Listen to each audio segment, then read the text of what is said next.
Regardez-moi ça dans ce beau bordel-là. On retrouve un beau morceau de chaga qui clairement est noir.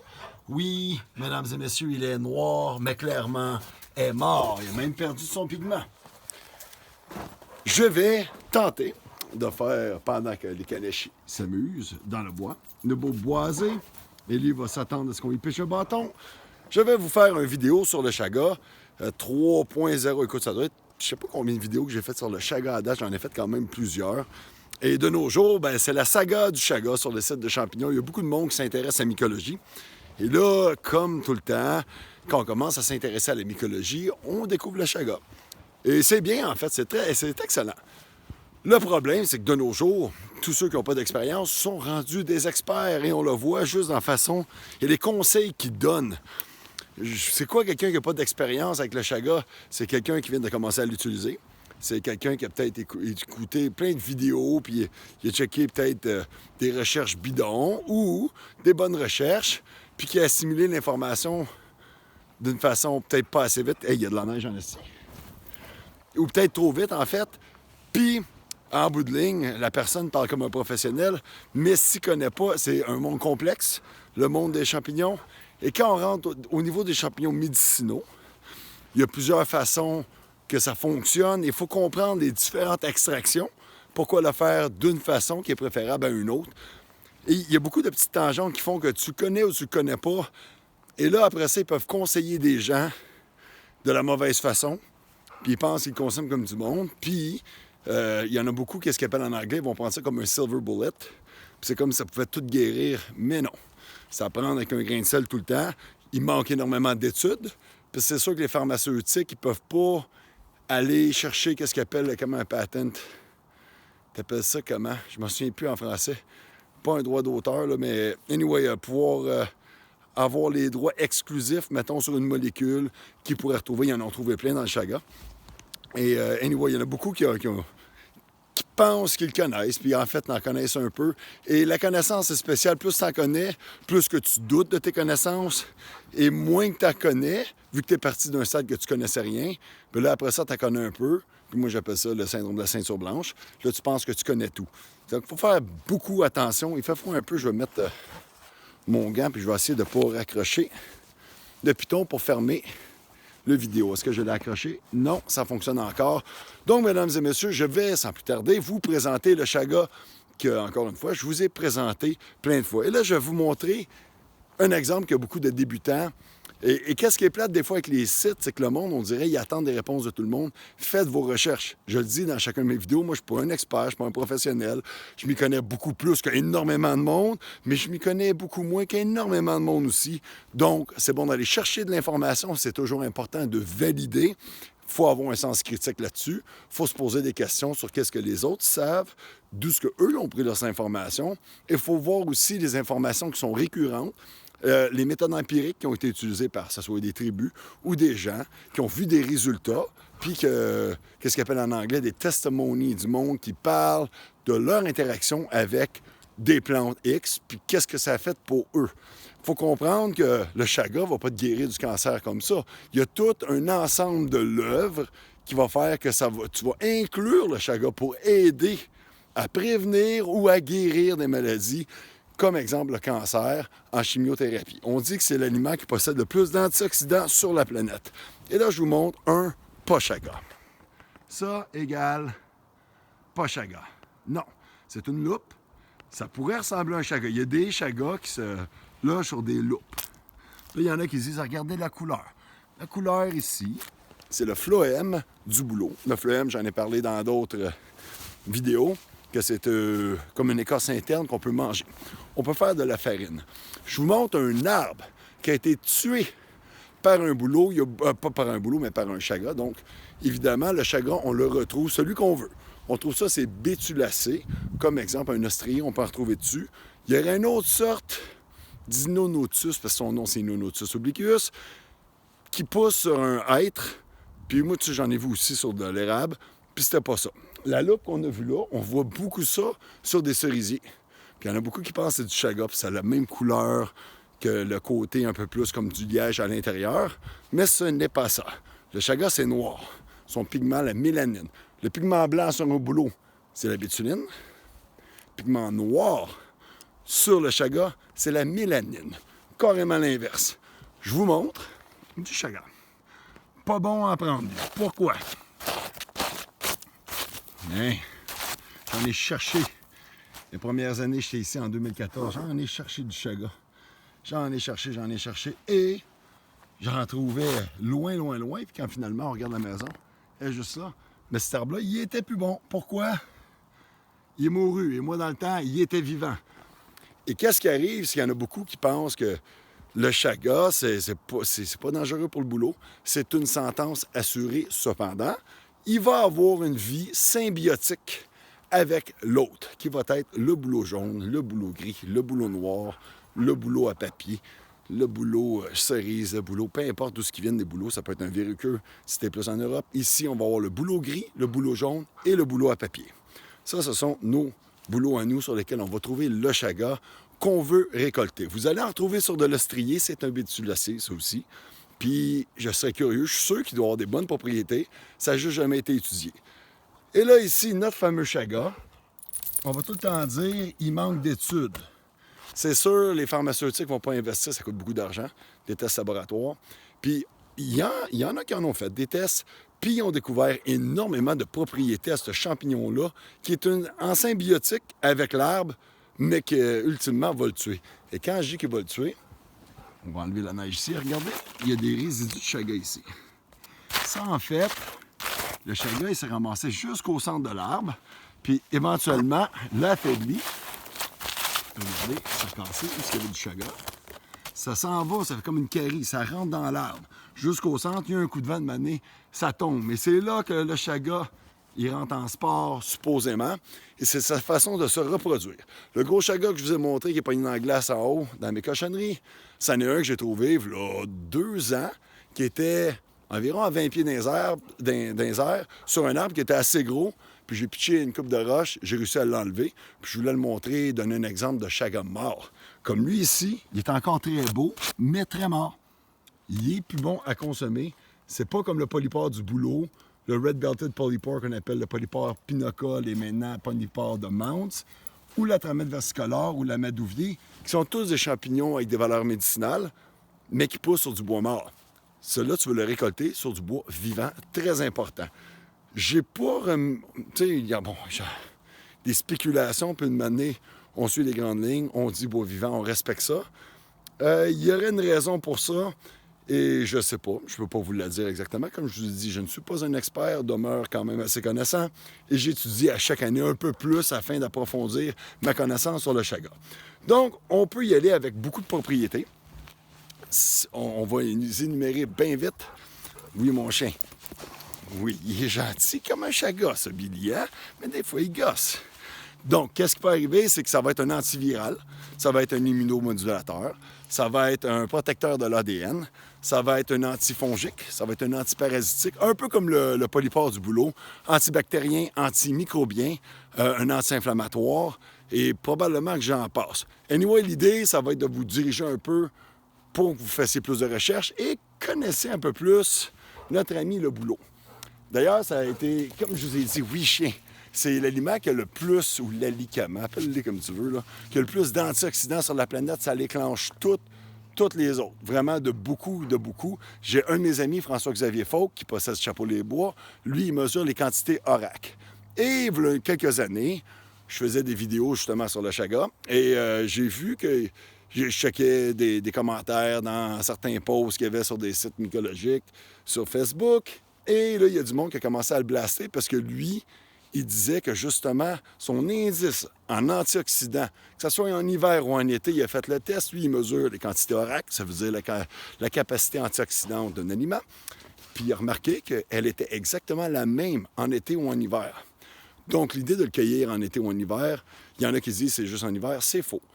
L'idée là-dedans, et là, je vais répéter ce que j'ai dit dans d'autres putains de mes vidéos, c'est que l'acide bétulinique et la bétuline, et même l'acide bétulonique, que j'ai appris ça hier, qu'il y avait ça aussi dedans, mais que, bon, je sais pas, c'est un autre genre de triterpènes, sont tous des triterpènes, qu'on va extraire avec l'alcool. Puis, dans la bétuline et l'acide bétulinique, le bouleau, il va l'assimiler durant les temps froids à partir de -20.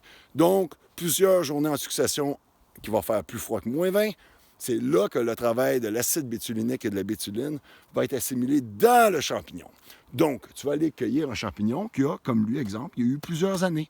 Évidemment, pas sur celui-là parce qu'il est mort, mais sur un vivant, tu veux qu'il ait une certaine grosseur. Plus petit est ton chaga, plus que ton risque d'acide bétulinique, qui est un métabolite de la bétuline, risque d'être petit. Et l'acide bétulinique, elle a des propriétés antivirales et anticancer. Et que je vous rappelle, on retrouve dans la partie extérieure, qui est souvent composée, ben là, on dit la mélanine, bêta-glucane, puis la chitine, qui constitue l'extérieur du champignon. Et c'est ça, souvent, qui est très antioxydant aussi. Pourquoi? L'air. Première paroi par rapport à l'air, vous remarquez que dans la plupart des légumes et des aliments qu'on va manger, les fruits, les antioxydants se retrouvent souvent où est-ce que le pigment, et le pigment, souvent, se retrouve à l'extérieur. Antioxydant protège contre l'oxydation. Donc, on dit que c'est un adaptogène. Un immunomodulateur, ça veut dire que lui, dans son rôle, qu'est-ce qu'il va faire? Il fait un peu ça avec l'arbre ici, il vient l'aider, mais c'est une bataille constante entre l'arbre et le chaga, mais le chaga, il vient patcher une blessure de notre ami le bouleau, et il vient l'aider à le protéger, puis ils font une vie ensemble, puis de manière, lui, il grossit. Puis le bouleau, c'est un arbre, quand on regarde l'essence du bouleau, qu'est-ce qu'il fait dans la vie, il aide, c'est l'un des premiers arbres qui repeuple une forêt. Donc, mettons que la forêt, elle brûle, elle passe au feu, c'est fini. Tu arrives sur un terrain qui est quasi vierge et stérile. Tu vas avoir les bryophytes, qui sont les mousses et les sphinx, qui vont venir repopuler, commencer à repopuler le sol. Ils vont rendre le sol stérile à un sol fertile. Et tranquillement, tu vas avoir... Puis là, je dis ça, là, on prend ça avec un grain de sel. Comme je vous dis, je ne suis pas un biologiste. J'ai appris des choses, puis je me souviens de beaucoup de choses. Donc, vous pouvez tout le temps vérifier l'information dans cette vidéo-là. Et après ça, bon, après les sphinx, il va y avoir les bleuets. Puis après ça, il va y avoir des petits arbustes, des ondes qui vont pousser là. Puis après ça, les premiers arbres vont commencer à arriver après les plantes supérieures. On va avoir beaucoup d'étrembles et des bouleaux. Puis par la suite, il va commencer à avoir d'autres genres de bois, du sapin, de l'épinette et blablabla. Puis là, la forêt apprend... Sa mixture devient une belle forêt mixte ou peu importe ce qu'ils sont, là. Et ici, bien, on est dans la forêt mixte et on va retrouver des bouleaux d'une certaine grosseur. Quand tu as beaucoup de bouleaux, normalement, c'est un indicatif d'une forêt qui est relativement jeune. Quand tu arrives, tu as des bouleaux qui sont quand même assez gros, comme lui, c'est quand même un bouleau qui est d'une grosseur relativement grosse, bien, ça t'indique que ta forêt est quand même assez mature, si je peux dire. Tu sais, on regarde ici, les arbres qui sont là, ils ont environ 1,5 pied, 2 pieds de diamètre. C'est quand même respectable. Tu en as des pas mal plus gros. Il y a des pins en arrière qui sont gros. Tu as des érables qui sont immenses. Et tu as même des épinates noires qui sont quand même relativement gros. Et quelques bouleaux qui font environ 2 pieds de diamètre à base. Ça fait environ 100 ans un bouleau, je crois. Donc, c'est un indicatif que tout simplement, ton chaga, tu vas vouloir le retrouver sur des arbres normalement qui sont quand même assez gros. Pourquoi? Il va avoir eu le temps d'assimiler durant plusieurs hivers qui ont fait consécutivement plein de -20, l'acide bétulinique et la bétuline qui sont très bonne pour nous, comme j'ai dit, antibactérien, pas antibactérien, antitumeur et antiviral. Maintenant, ça, c'est quelques éléments que le chaga possède.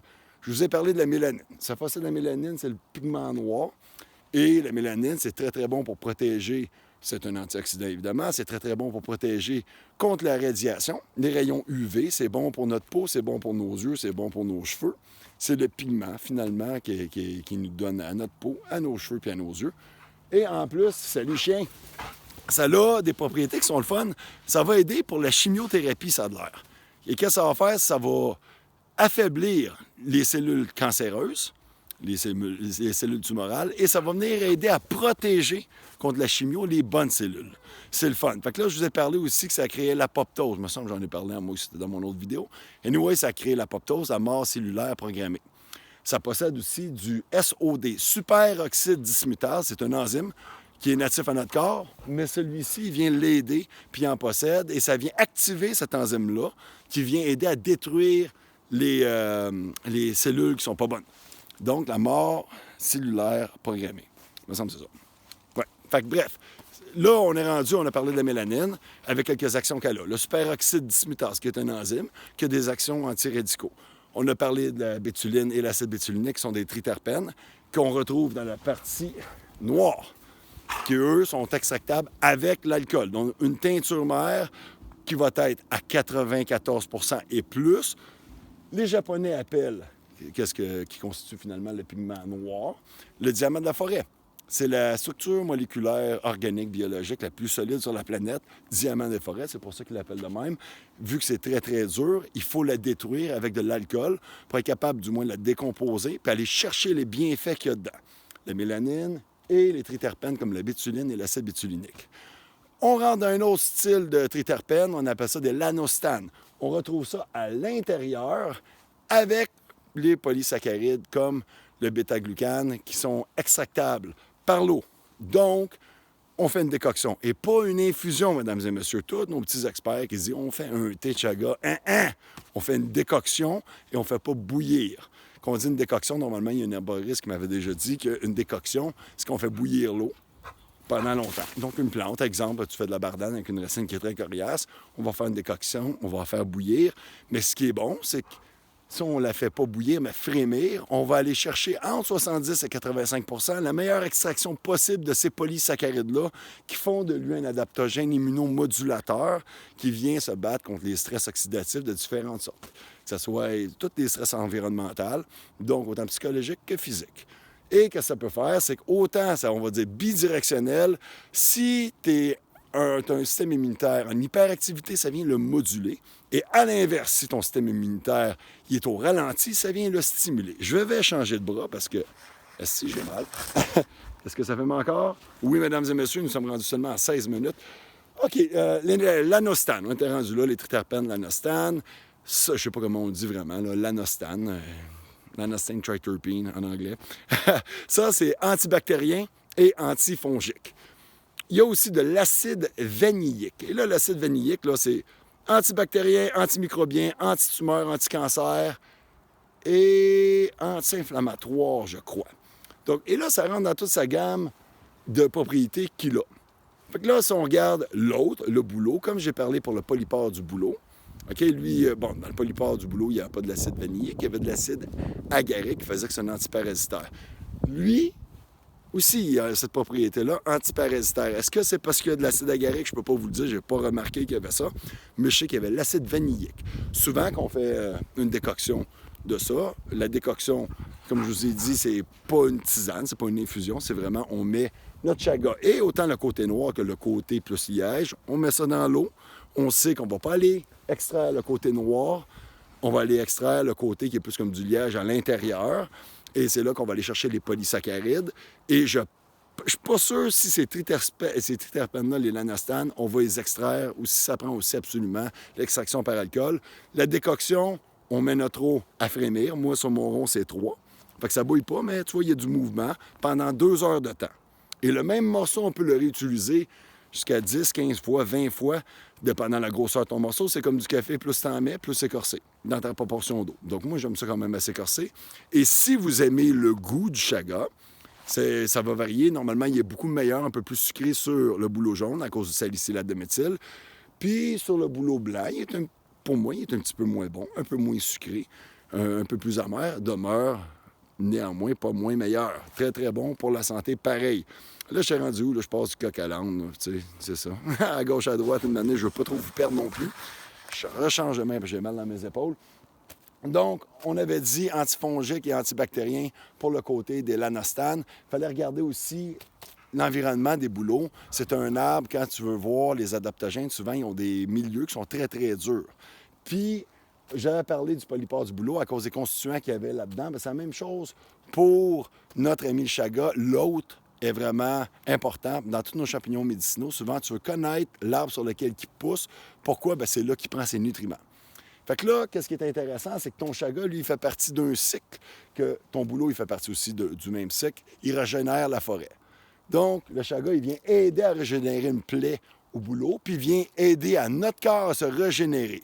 Un peu comme le bouleau, si on prend son autre bouleau, elle vient aider à régénérer notre corps au printemps selon une cure. Et comme le chaga, il ne faut pas en prendre trop. Dans les deux cas, on parle de 250 millilitres par jour, pas plus.